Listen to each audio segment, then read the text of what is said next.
Olá, meus irmãos, a paz do Senhor Jesus. Amém? Sou o pastor Jorge da Igreja Pentecostal Templo de Louvor.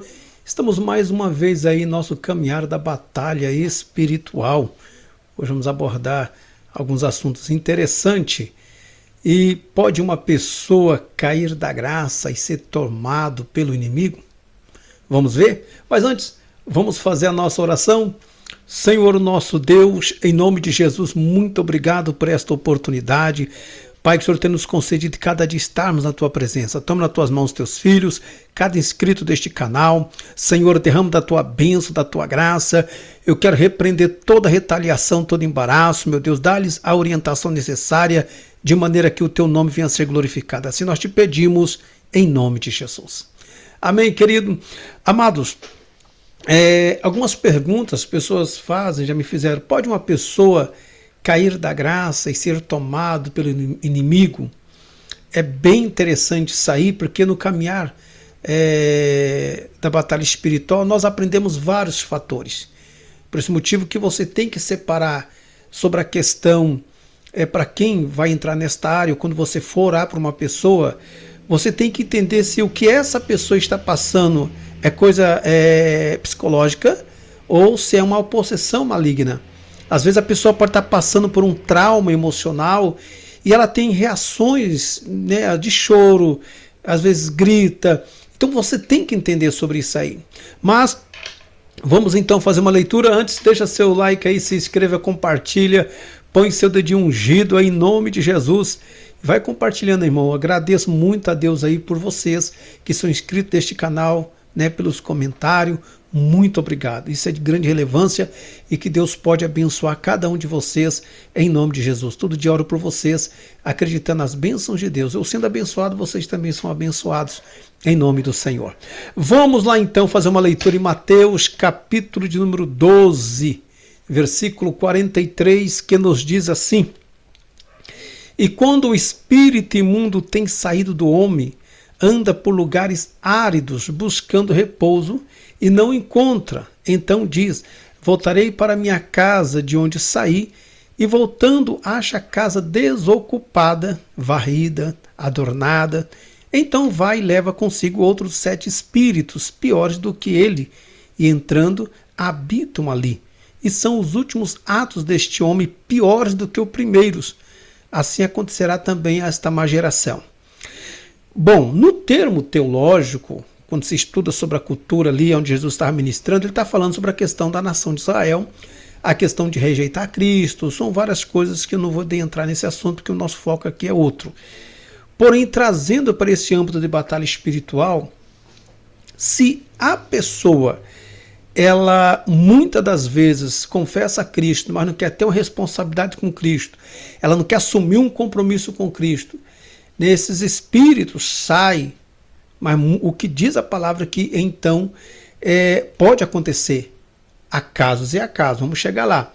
Veja bem, quando você pega para ler o texto, né, desta palavra, vai falar de uma casa varrida, né, limpa, uma casa organizada, porém, essa casa estava vazia. Não havia mobília nesta casa, toda organizadinha, bonitinha, toda arrumadinha, mas não tinha ninguém nessa casa. Não havia ninguém morando nesta casa. Não havia ninguém. A Bíblia nos diz, primeira carta de Paulo aos Coríntios, que nós somos o quê? O templo do Espírito Santo. Nós somos a casa, a morada de Deus. A pessoa confessa a Cristo muitas das vezes, mas ela não quer que Deus faça morada na sua vida, porque a pessoa não quer andar de acordo com as regras que é determinada para ele. Não, eu estou bem assim, estou ótimo assim, só que é um grande perigo. O próprio Pedro nos diz que o diabo, nosso adversário, ele anda em nosso derredor, bramando como leão, buscando a quem possa tragar. Então, no caminhar da batalha espiritual, tem que entender tudo isso aí. A expressão lugares áridos ou sem água significa lugares habitados, né, que não era habitado pelos homens, né, deserto. Jesus estava advertindo contra o perigo de haver somente uma conversão parcial sem uma regeneração. Então acontece isso. A pessoa tem aquela conversão parcial, parcialmente, é só, né, mas não tem algo de coração para essa pessoa. A questão não está somente em deixar os velhos hábitos do pecado, querido, mas convidar Jesus para morar na nossa casa por meio da presença do Espírito Santo. Essa casa, que é o nosso corpo, ela não pode ficar vazia. Corre-se um perigo muito grande.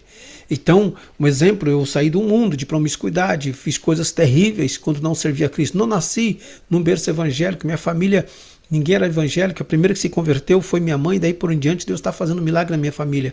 Cada um teve um processo.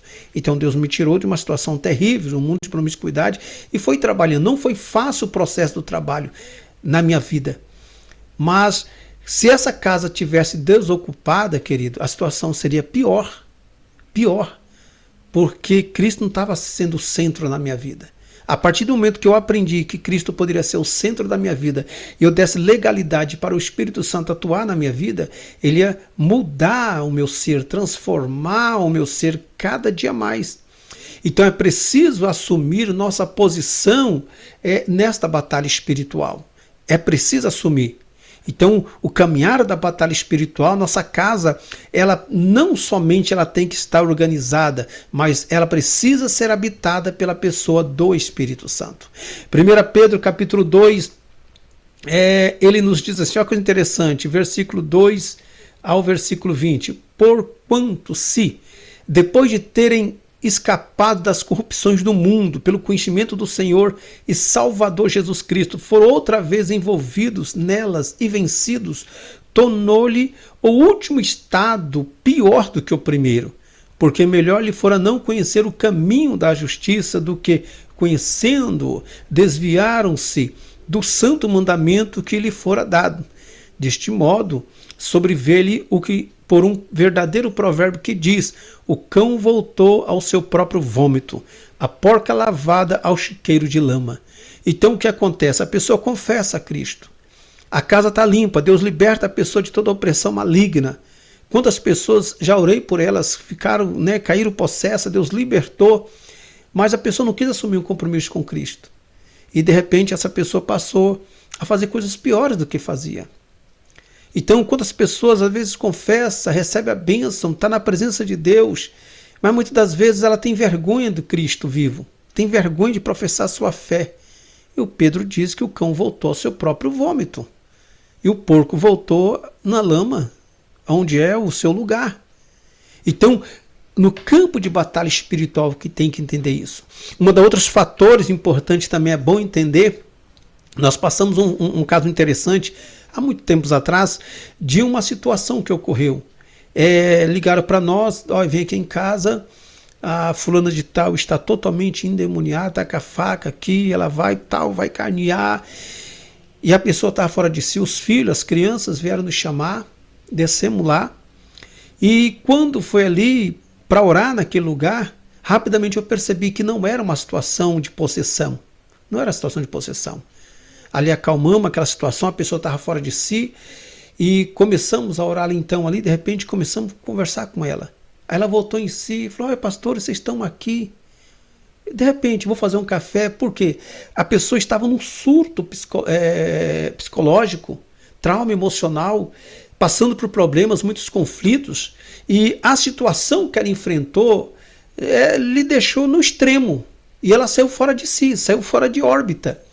Então ali não era uma questão de possessão.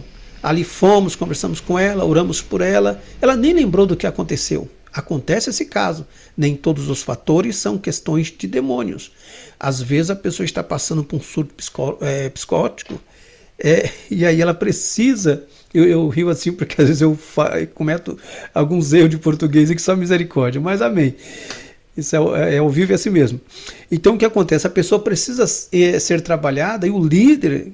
tem que entender que nem sempre é de ordem espiritual, pode ser de ordem emocional. Mas se essa casa espiritual, esse corpo da pessoa não tiver o Espírito Santo morando na vida dela, corre um perigo desse espírito sair e trazer outros 7 piores. Piores. Então nós temos que tomar cuidado. E uma das coisas, quando estava ministrando sobre essa palavra, até mesmo para os nossos adolescentes, eles perguntaram para mim: pastor, me explica uma coisa. Como que Deus, sendo um Deus bom, maravilhoso, cria o diabo? Nos explica isso aí. Eu achei muito interessante. Amém? Então na próxima mensagem vamos falar sobre isso aí, tá bom, querido? Mas por enquanto só vamos ficar nessa questão. Vamos manter nossa casa limpa, organizada, mas essa casa cheia da presença do Espírito Santo. Pode sim, se um cristão ele não vigiar, se ele não deixar Cristo fazer parte da sua vida e ele partir para este mundão de promiscuidade, o capiroto vai fazer parte da sua vida, da sua história. Essa é uma questão que eu ia falar, aqueles espíritos familiares, como já disse, vai voltar e seguir sequência na vida dele. Pode sim, mas se ele tem confessado a Cristo, na presença de Cristo, Deus dará vitória e ele vai conseguir vencer tudo em nome do Senhor Jesus. Amém? Vamos orar? Senhor nosso Deus, em nome de Jesus, derrama da tua graça, toma nas tuas mãos cada inscrito deste canal.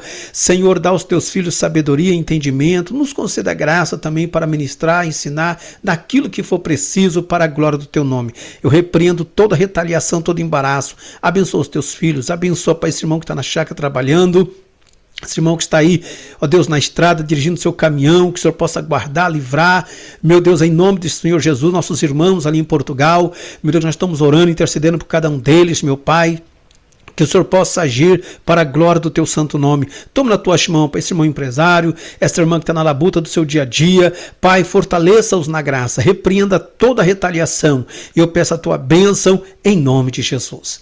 Amém, querido? Amado, não se esqueça, deixa seu like, se inscreva, compartilha. No cantinho da tela aí, tem aí o nosso QR Code, né? Terapiando no caminho. E aí você vai lá, compartilhar, vai ver lá nossas mensagens. E se você quiser marcar uma consulta conosco, é somente ali se inscrever e deixar ali o teu número ou entrar em contato conosco por meio do WhatsApp. Estamos à disposição, tá bom, querido? Deus abençoe e fique na paz do Senhor Jesus.